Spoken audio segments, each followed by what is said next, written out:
پھر میرے گھر والے بھی نرم ہو گئے, سسرال والے بھی نرم ہو گئے, رب نے میرے آنے جانے کے لیے ایک بندے کا بندوبست بھی فرما دیا, پھر میرا شوہر تک بھی میں پہنچ گئی, مجھے مدینہ الرسول بھی نصیب ہوا. 1 سال میں نے صبر کیا تھا, رب نے مجھے مستقل مدینے کا ٹھکانہ عطا فرما دیا. لیکن جو بندہ صبر ہی نہ کر پائے, جو صبر ہی نہ, جو کہ جی بڑی دور سے آیا ہوں, بڑی دیر ہو گئی, بڑا ٹائم ہو گیا, کب جا کے مسئلہ حل ہوگا, وہ جو آپ نے بتایا تھا وہ تعویذ کب اثر کرے گا, وہ دعا کب قبول ہوگی, وہ فلانا معاملہ کب, بھئی یہ ڈیٹ تو آپ کو رب رسول ہی دے سکتے ہیں. بندہ تو کوئی اطلاع ہی دے گا, پیغام ہی دے گا, دعا ہی کرے گا. اگر زندگی میں حوصلہ ہی نہیں ہوگا, اگر آپ کو یہ قرار ہی نہیں آئے گا, ٹھہرنا ہی نہیں آئے گا کسی میدان میں. دیکھیں کچھ ایسی اذیتیں ہوتی ہیں جو اذیت ناک ہوتی ہیں, لیکن اگر غلامی میں آ جائے نا آپ تو وہ اذیت ناک نہیں ہوتی, اس چبن میں مزہ آنے لگتا ہے. کئی درد بھی مزیدار ہوتے ہیں, کئی درد بھی, کبھی زخم ٹھیک ہونے پہ آ جائے نا تو اسے چھیڑو تو مزہ آتا ہے, اس لیے کہ کچھ درد بھی مزیدار ہوتے ہیں. آتش سے کسی نے کہا تو روتا بڑا ہے, اس نے کہا محبوب کی یاد میں تڑپتا ہوں, ابھی تو ایک دل ہے, میں نے تو خواہش تھی کبھی 2 ہوتے نا تو صحیح کر کے تڑپتا. رب نے دل ایک بنایا, کہتا وہ مزہ دیا ہے تڑپنے کہ میری آرزو ہے یا رب میرے دونوں پہلوؤں میں دل بے قرار ہوتا. درد میں بھی مزہ ہے, پر شرط یہ ہے کہ لوگ درد میں بھی جینا سیکھیں. ہم نہ آرام میں جینا چاہتے ہیں, پنکھے کے نیچے جینا چاہتے ہیں. کاش کہ ہمیں صحرا میں بھی نیند کا مزہ لینے کا طریقہ آئے, پھر زندگی کے سارے راستے آسان ہیں, پھر اقرار بھی مشکل نہیں. لیکن چونکہ حوصلہ نہیں, صبر نہیں, وہ والا قرار نہیں جو ایک مسلمان سے رب رسول کا مطالبہ ہے. حدیبیہ کے موقع پہ نا نبی پاک صلی اللہ علیہ وسلم نے جو شرطیں کافروں کے ساتھ طے کی تھی نا, حضور نے نور بصیرت سے کی تھی نا, تو انہی شرطوں نے پھر فتح کے باب کھول دی. ان فتحنا لک فتحا مبینا. ایک شرط یہ تھی اگر کوئی مسلمان مدینے سے مکے آئے گا تو مکے والے واپس نہیں کریں گے, رکھ لیں گے. پھر غور کریں کہ مسلمان اگر مدینے سے مکے آئے گا تو مکے والے واپس نہیں کریں گے, اور اگر کوئی بندہ مسلمان اپنے آقا کی مرضی کے بغیر مسلمان ہو جائے اور وہاں سے وہ مدینے آئے گا تو حضور پناہ نہیں دیں گے. تو میرے بھائی, محبوب کی طرف سے آنے والا نہ صرف سوکھ ہی نہیں قبول کرنا چاہیے, دکھ بھی قبول کرنا چاہیے, دکھ بھی قبول کرنا چاہیے. ہمارا یہ مسئلہ ہے کہ ہم نہ میٹھی میٹھی کے قائل ہیں, کڑوی کڑوی کے قائل نہیں. اگر وہ کبھی دکھ دے نا تو محبوب کا دکھ بھی سکھ سمجھ کے قبول کرو. ہاں ہاں, اس کی طرف سے کانٹا ہے کبھی تو اسے پھول سمجھ کے قبول کرو, وہ چبھے گا نہیں, انشاءاللہ مزہ ہی دے گا, وہ قبول تو کرو نا. تو اب حضرت ابو بصیر رضی اللہ تعالیٰ عنہ ایک صحابی تھے, ایک تو حضرت ابو جندل رضی اللہ تعالیٰ عنہ تھے نا, تو وہ تو حدیبیہ میں آ گئے, حضور مجھے لے جائیں, تو نبی پاک نے فرمایا میں نے وعدہ کر لیا ہے, ان کو بھی حضور نے واپس بھیج دیا. اور یہ بیچارے نا اپنے آقا کی جیل توڑ کے مکے سے بھاگ کے مدینے آئے. یا رسول اللہ مجھے قبول کر لے, میں بھاگ آیا ہوں, وہ بڑا ظلم کرتے ہیں, مارتے ہیں, تکلیف دیتے ہیں. وہ آئے تو ادھر سے نا اس کے مالک نے 1-2 بندے بھی بھیج دیے رکا دے کے کہ یا رسول اللہ آپ کا تو وعدہ تھا کہ آپ بندہ رکھیں گے نہیں. یہ آئے اور رکا بھی آ گیا. اب ذرا منظر کو سمجھیں. ہمارا تو یہ مسئلہ ہے کہ کہتے ہیں کہ میری 99 باتیں مانی ہیں, ایک نہیں مانی, لہذا میرا تعلق ہی کوئی نہیں. لیکن یہاں کیا کیفیت ہے, بندہ رو رہا ہے, تڑپ رہا ہے, حضور میں مار سے بچتا ہوا آیا ہوں, جیل توڑ کے آیا ہوں, مجھے قبول کر لیں. ادھر رکا آ گیا کہ آپ کا وعدہ تھا رکھیں گے نہیں. اب یہ کتنا مشکل مسئلہ ہے, لیکن رسول پاک علیہ الصلوۃ والسلام نے فرمایا ابو بصیر میں نے وعدہ کیا یار تجھے واپس جانا پڑے گا. لوگ تو کہتے ہیں نا کہ وہ پیر صاحب نے کہا تھا تو میرا کام نہیں ہوا, لہذا میری بیعت ہی گئی, چھٹی ہو گئی, ماحول ہی بڑا عجیب ہے. حضور نے فرمایا واپس جا, لیکن جے کر یار دے نام دا ملے مینا, پھر انہوں چولی پا لئیے مینے نو انجے سٹیے نا. جے کر یار دے نام دا, سامنے والے نے تانا سمجھ کے دیا تھا پر یار کے نام کا تھا, اس نے کہا لا صحیح سونے کے نام کا ہے, تانا ہوا تو کیا ہوا. جے کر یار دے نام دا ملے مینا, انہوں چولی پا لئیے پنجے سٹیے نا. تے جے کر یار دے نام دی ملے سولی پھر جھوٹا جھوٹ لئیے تے پیچھے ہٹیے نہ، جھوٹا جھوٹ لئیے۔ اب لکھنے والے کا بھی اپنا انداز ہے نا، وہ کہتا ہے یہ بھی میرے لیے جھولا ہی ہے، یہ بھی آرام کی جگہ ہی ہے، جھوٹا جھوٹ لئیے تے پیچھے ہٹیے نہ۔ حضرت ابو بصیر رضی اللہ تعالیٰ عنہ سے حضور نے فرمایا واپس جانا ہے، کہ سونے ٹھیک ہے، کوئی شکوہ نہیں، کوئی گلہ نہیں، یہ بھی میرے محبوب کا حکم ہے۔ اور کیا بات ہے، میرے نبی وعدوں کے پکے ہیں، کیا بات ہے، حضور نے جو کہا کر کے دکھایا۔ کہتے ہیں میں واپس جا رہا تھا، ایک دو بندے ساتھ تھے، جب مدینے کی حد گزر گئی نا، حضور نے تو کہا تھا نا مدینے میں پناہ نہیں دینی، تو میں نے اس سے کہا یار تلوار بڑی سونی ہے، ذرا دکھانا۔ اس نے دکھائی تو ایک کی میں نے گردن کاٹ دی، دوسرا ویسے ہی بھاگ گیا، اور بھاگ کے حضور کے پاس آیا، جی اس نے تو مار دیا ہے۔ تو سرکار فرمانے لگے میں نے تو وعدہ پورا کیا تھا نا، تم سے نہیں سنبھالا گیا تو معاملہ تمہارا ہے۔ اب حضرت ابو بصیر رضی اللہ تعالیٰ عنہ واپس آئے، عرض کی حضور اب میرے لیے کیا حکم ہے؟ حضور نے فرمایا میاں حکم وہی ہے، مدینے میں ہم نہیں رکھ سکتے تھے، مدینے میں صحابہ تھے نا، حضور کی باتوں سے خوشبو لیتے تھے، مدینے میں نہیں رکھ سکتے۔ حضرت ابو بصیر کہتے ہیں میں مدینے کی سرحد سے نکل گیا، اس جگہ چلا گیا جو نہ مکے کی ریاست میں تھا نہ مدینے کی، ایک مقام ایس تھا جہاں میٹھے پانی کے کنویں تھے، وہاں رہنے لگا۔ حضرت ابو جندل کو پتہ چلا کہ ایک نیا ٹھکانہ بن گیا، وہ بھی جیل توڑ کے آ گئے، 70 بندے آ گئے، وہاں سے قافلے گزرتے تھے کافروں کے، یہ بھی مسلمانوں کو تنگ کرتے تھے، اگر مکے سے کوئی قافلہ گزرتا تھا تو ہم نے بھی ان کو پکڑا، کافر کا مال مال غنیمت اسباب بن گیا۔ اور وہ جب قافلہ لے کے آتے تھے تو ڈرے ہوتے تھے، اور ان کو تو ستایا تھا نا، کہتے ہمیں ستایا بڑا تھا، ہم تو انقلابی بن گئے، ہم تو رکھ لیتے نا، بڑی منت کرتے، بڑی جان مشکل سے چھڑاتے۔ 70 بندے ہو گئے، پھر 300 ہو گئے۔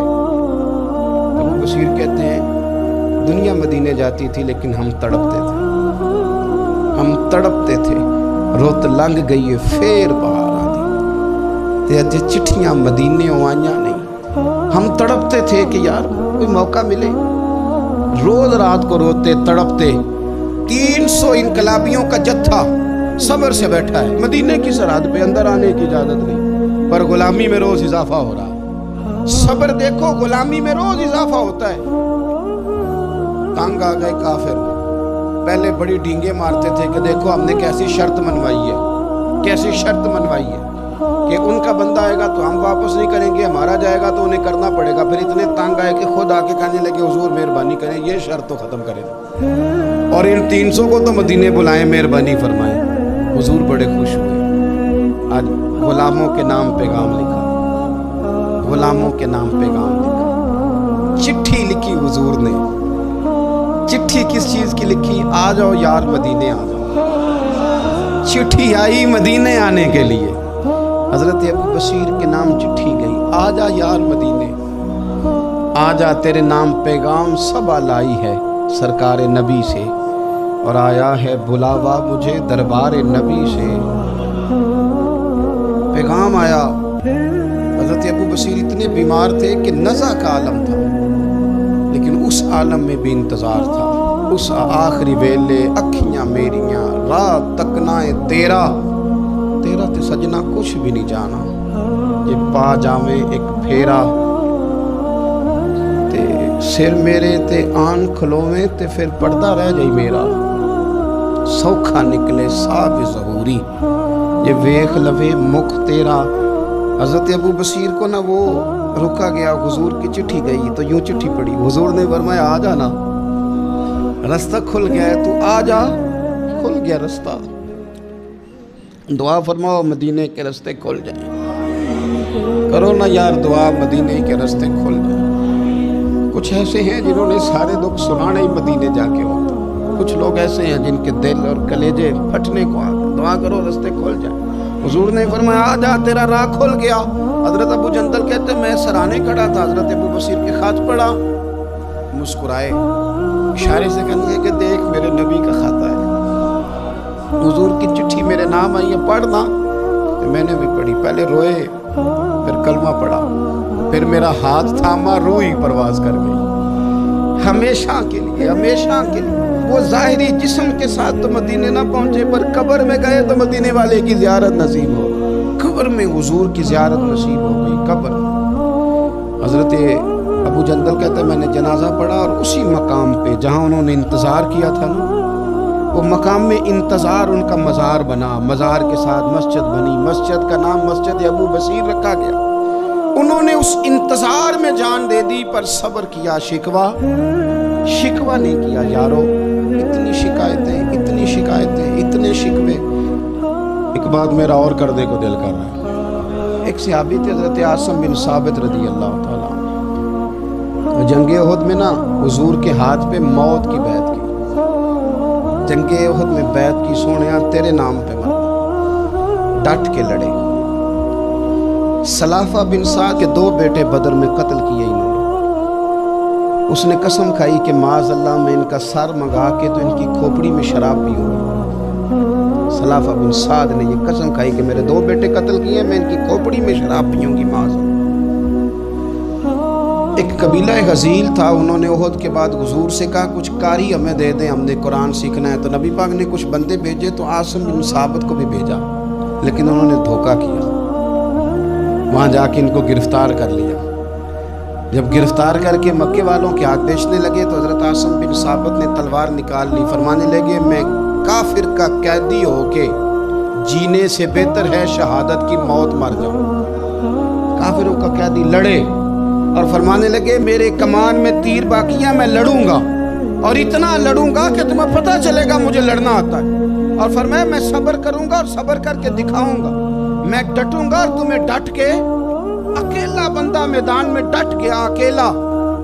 جب تیر ختم ہو گیا تو میں نیزہ نکال۔ یہ بات آپ کو اس لیے سمجھا رہا ہوں کہ کچھ لوگ کہتے ہیں جی میں اکیلا کیا کروں، تو یہ آخر میں یاد رکھیں کہ صبر آپ نے کرنا ہے چاہے اکیلے بھی رہ جائیں، حوصلہ کرنا ہے چاہے اکیلے بھی رہ جائیں۔ اکیلے لڑے، تیر ختم ہو گئے تو نیزہ نکال، خوب لڑے۔ اب اس نے قسم کھائی تھی کہ میں نے ان کی کھوپڑی پہ معاذ اللہ کھوپڑی منگانی ہے، سار منگانا ہے، اور یہ جو لے جا رہے تھے دھوکے کے ساتھ یہ بھی بیچنے لے جا رہے تھے۔ تو جب تھک گئے نا اور چاروں جانب سے جسم میں تیر پیوست ہو گئے تو دعا مانگی، اکیلا بندہ اور صبر کا مقام، دعا مانگی، کہا اے اللہ میں نے آخری دم تک تیرے دین کی حفاظت کی ہے، اب تو میرے جسم کی حفاظت کرنا، ان کے ہتھے نہ چڑھ جائے میرا جسم۔ حضرت عاصم بن ثابت رضی اللہ تعالیٰ عنہ شہید ہو گئے۔ کافر قریب گئے جسم پکڑنے کے لیے، گرفتار کرنے کے لیے، سر کاٹنے کے لیے، تو شہد کی مکھیاں آ گئی، پورے جسم پہ قبضہ کر لیا۔ قریب جاتے تو مکھیاں لڑتی، کہنے لگے پیچھے ہٹ جاؤ، شام ہوگی نا توڑ جائیں گی، پھر ہم سر کاٹ لیں گے۔ شام تک چاروں جانے بیٹھے رہے، نہ کوئی ہوا آئی، نہ کوئی بادل برسا، نہ کوئی طوفان آیا۔ شام کو انہوں نے اٹھانا تھا، ایک ریلا آیا پانی کا اور جناب عاصم بن ثابت کی لاش مبارک کو بہا کے لے گیا۔ میرے رب نے اس میدان میں بھی یہ بتلایا کہ جو صبر کرے نا رب اس کے جسم کی بھی حفاظت فرمایا کرتا، کہ جسموں تک کی آخری دم تک اللہ کی مدد ان کے سامنے حال رہتے۔ ربنا افرغ علینا صبرا وثبت اقدامنا فانصرنا علی